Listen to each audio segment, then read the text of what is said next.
मेरे प्यारे बच्चों, आज आप लोग के लिए एक छोटा सा कॉन्सेप्ट देखेंगे। हम लोग मेंडल्स के नियम देखेंगे।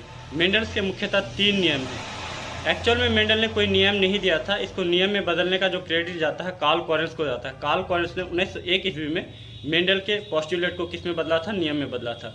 तो मेंडल का जो पहला नियम था लॉ ऑफ डोमिनेंस यानी प्रभाविकता का नियम था। दूसरा नियम का था लॉ ऑफ सेग्रीगेशन जिसे पृथक्करण का नियम कहा था। तीसरा नियम का नाम था लॉ ऑफ इंडिपेंडेंट असॉर्टमेंट यानी स्वतंत्र अवरोहण का नियम कहा जाता है।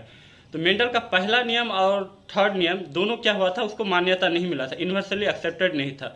बट उसका जो middle ear law of segregation, इसको क्या मिला था? यूनिवर्सली एक्सेप्टेड नियम है ये।